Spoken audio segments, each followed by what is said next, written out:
Good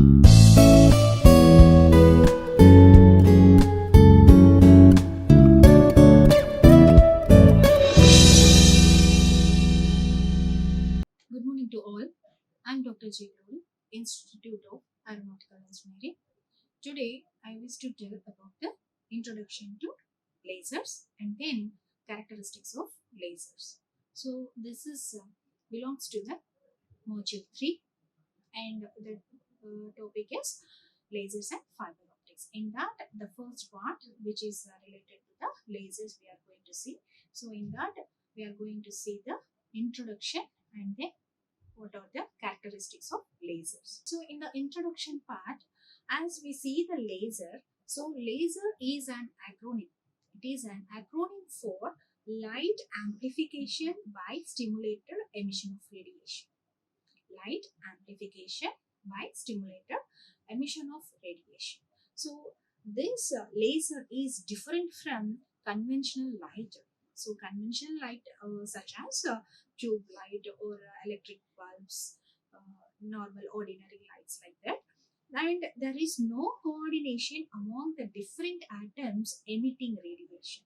So whereas in the case of ordinary light, there is no coordination among the different atoms which are emitting the radiation. So laser is a device. Laser is a device that emits light. So electromagnetic radiation that emits radiation through a process of stimulated emission. Through a process of stimulated emission.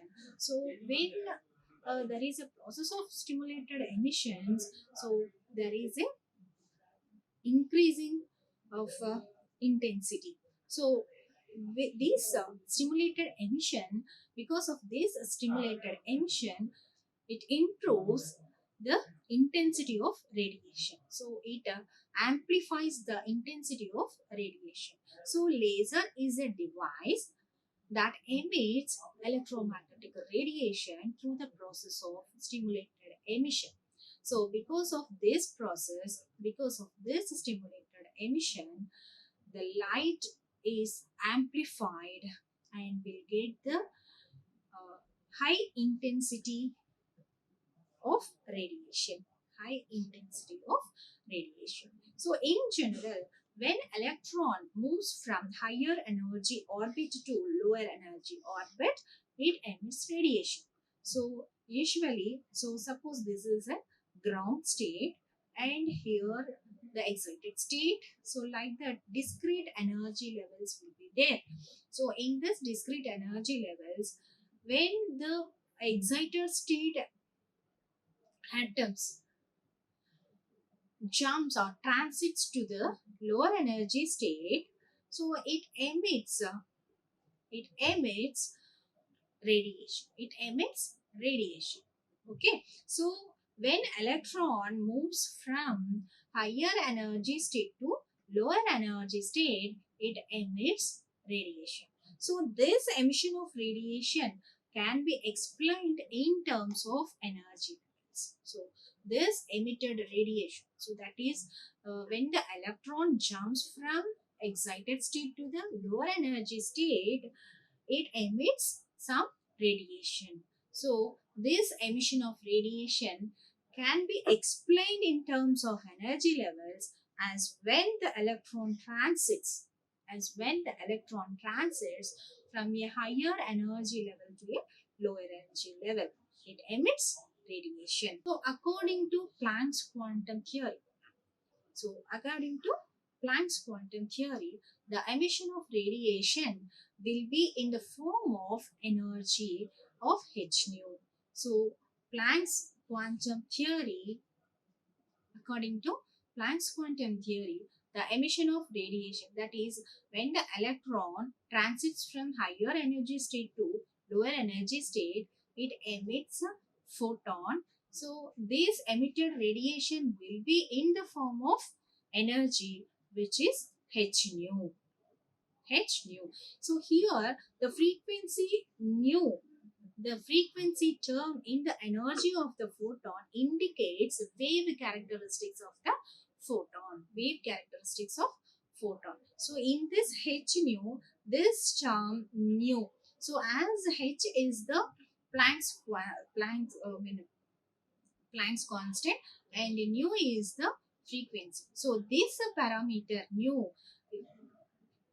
will tell about the wave characteristics of the photon. The energy of the emitted photon is equal to the energy difference between the two energy levels. So the emitted energy, so that is the emitted radiation, this h nu. So h nu is emitted when the excited state electron transits to the lower energy state. It emits energy h nu, which is equal to the difference between the two energy levels. So the energy difference between the two energies is E2 minus E1. So it is equals to this emitted energy, which is h nu. So in this h nu, h is the Planck's constant, nu is the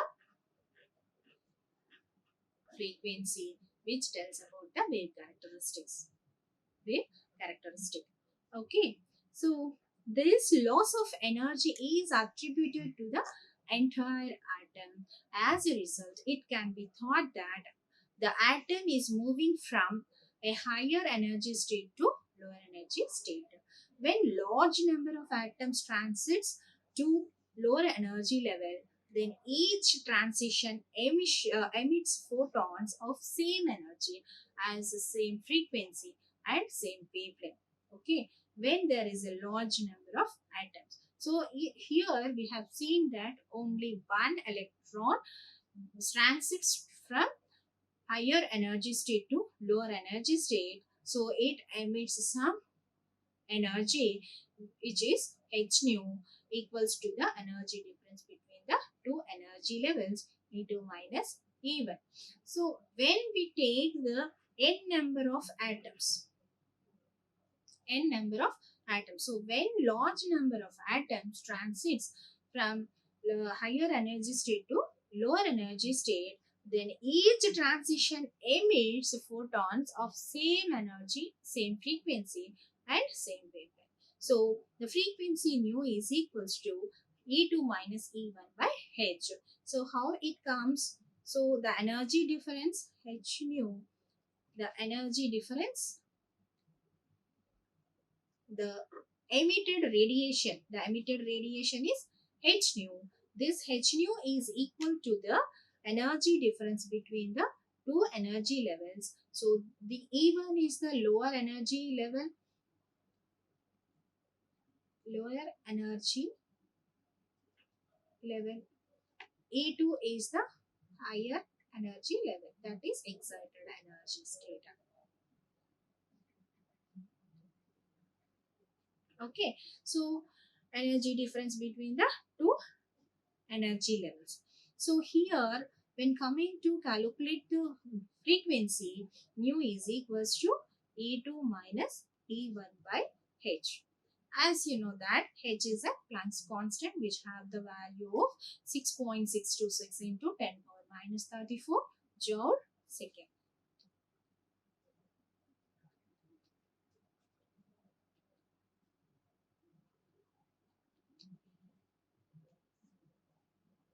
This value is 6.626 into 10 power minus 34 joule second.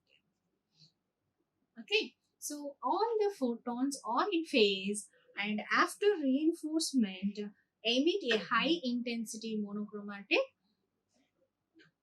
and coherent radiation, that is laser radiation. So all the photons are in phase. So they are in phase and after reinforcement it emits a high intensity monochromatic coherent radiation, that is related to the, that is for laser radiation. So this is all about the introduction about the laser. So now we shall move to the characteristics of lasers. So what are the characteristics? How we can specify that this is the laser light. So what is the difference between the ordinary light and the laser light? So it is very different from the ordinary light.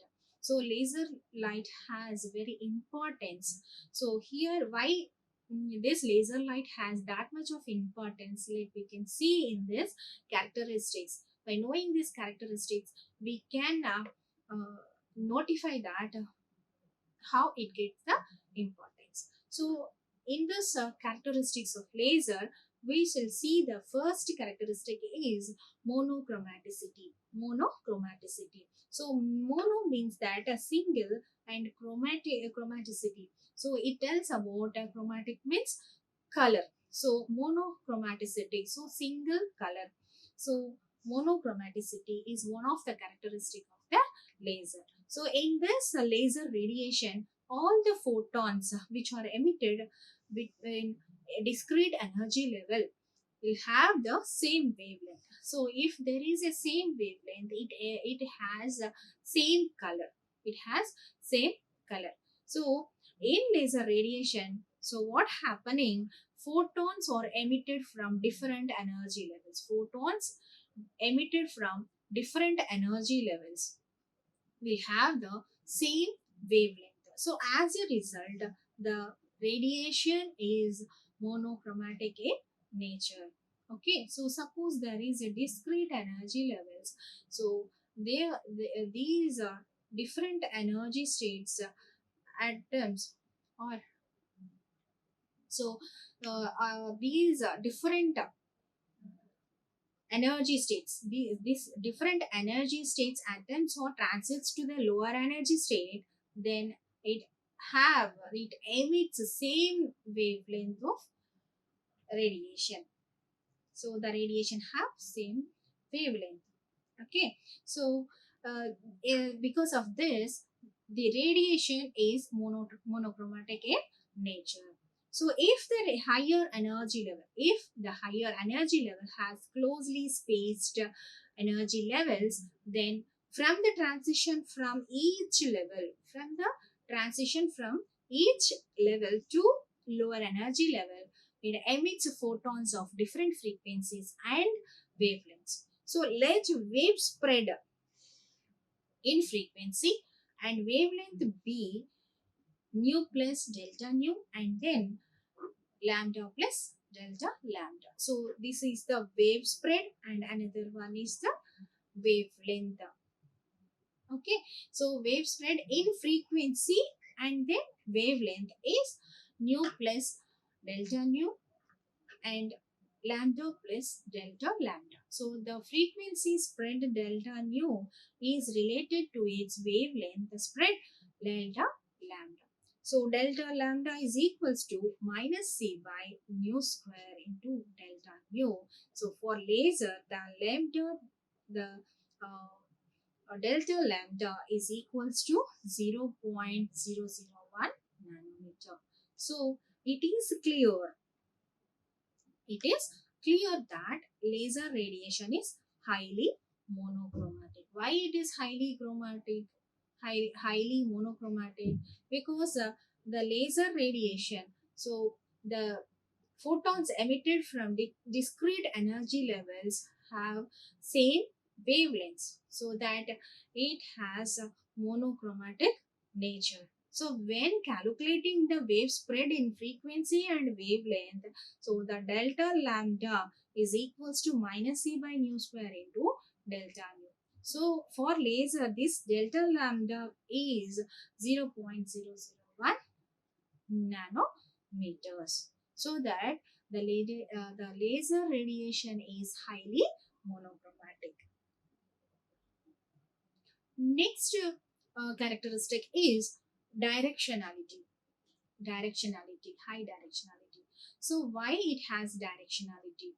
So laser beam has a highly directional because laser emits light only in one direction.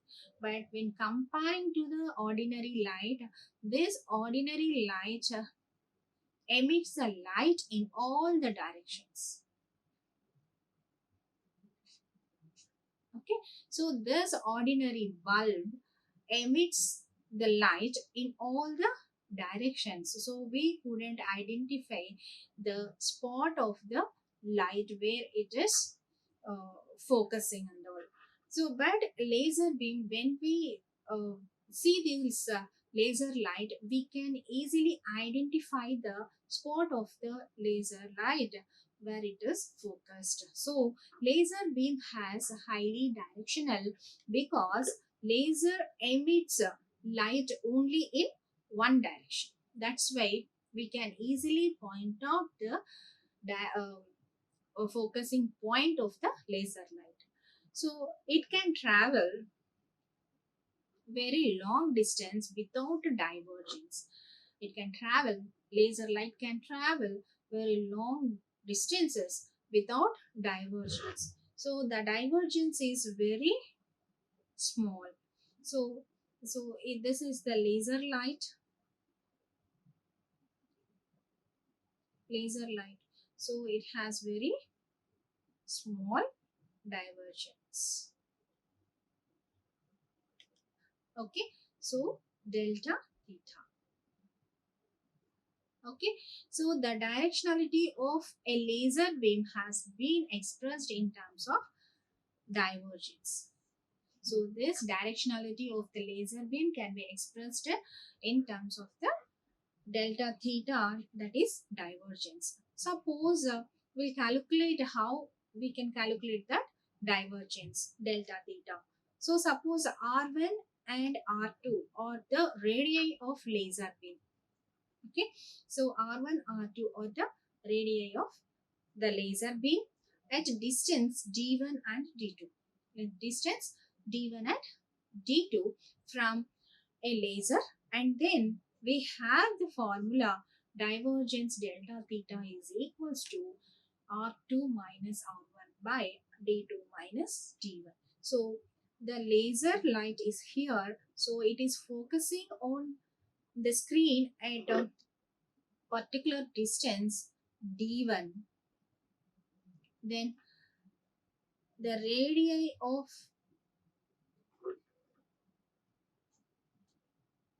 laser beam is r1,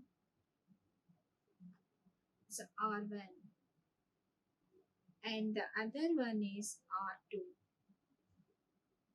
Here point to this point is d2.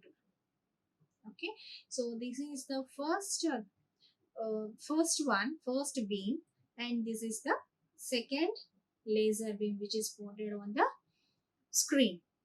So the radii of the first laser light, the first radius of the laser spot R1, and at D2 distance, the second laser beam's radius is R2. So that we can calculate delta theta is equals to R2 minus R1 by D2 minus D1. So from this formula we can calculate the divergence of the laser. So the divergence for laser beam is 0.01 milliradian, whereas in case of light, whereas in the case of some lights, touch lights, so here 0.5 radians, it will be 0.5 radians. So the divergence for a laser beam is 0.01 milliradians. So in the case of normal lights, it is 0.5 radians. So that's why it has directionality. Next one, coherence. Next characteristic is coherence. So coherence is one of the unique property of laser light. Coherence is the one of the unique property of the laser light. So it arises from the stimulated emission process. Stimulated emission process. So it is a property that wave being in phase with itself and also with another wave over a period of time and space. So this is the main one which we have to remember is the coherence tells, that is this coherence property tells about that it means that the wave, by this property we can know that wave being in phase with itself and also with another wave over a period of time and space.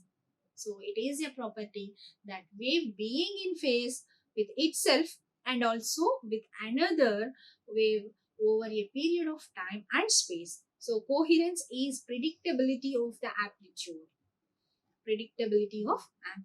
and also phase at any point on the wave, knowing the amplitude and phase at any other point, either on the same wave or else it is on the another wave, that is neither a wave. So coherence is of two types: temporal and spatial coherence. Temporal and spatial coherence. Let us see what are the two types, temporal and spatial. What is temporal and what is spatial coherence?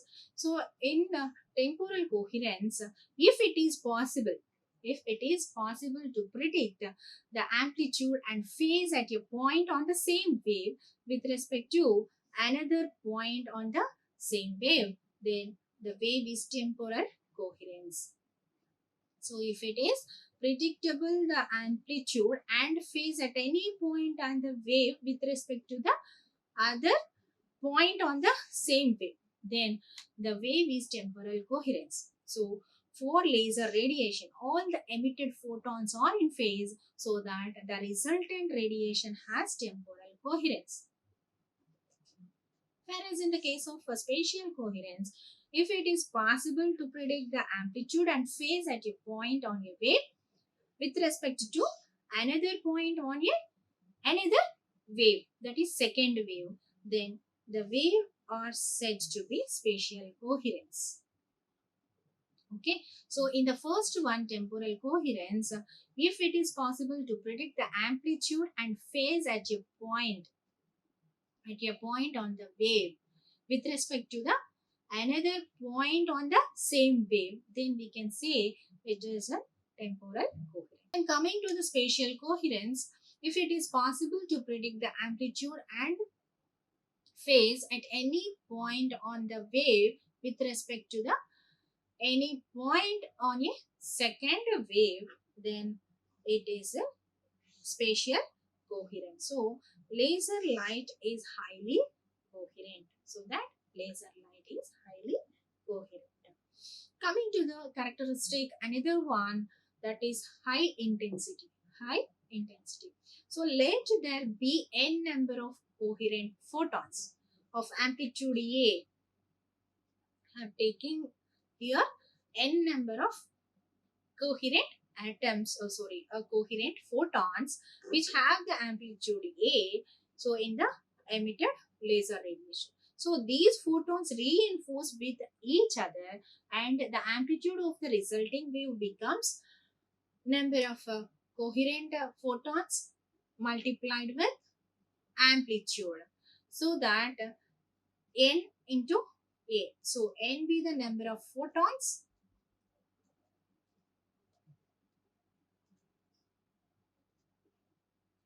A is the amplitude of the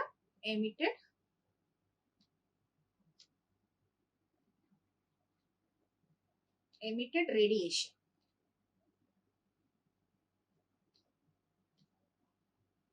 So that the waves resulting wave is equals to n into A. So the intensity is proportional to n square A square. So thus, due to coherent additions of amplitude and negligible divergence, the intensity or brightness increases enormously. So coherent additions of amplitude and negligible divergence also be there. So because of that, the intensity or brightness of the laser light increases enormously, so that it has high intensity. So in laser beam, lot of energy is concentrated in a small region. So this concentration of energy exists both in spatially and spectrally, so that there is enormous intensity for laser. So the power range of laser is about 10 power minus 13 watts for gas laser, and it is about 10 power 9 watts for pulsed solid state laser, and the diameter of the laser beam is about 1 millimeter. Then the number of photons coming out from a laser per second per unit area is n1 is equals to power divided by h nu pi r square. So it is equals to around 1022 to 1034 photons per meter square seconds. By assuming h nu is equals to 10 power minus 19 joule, power is equals to 10 power minus 3 to 10 power 9 watts, or is equals to 0.5 into 10 power minus 3 meters, based on the Planck's black body radiation, the number of photons emitted per second unit area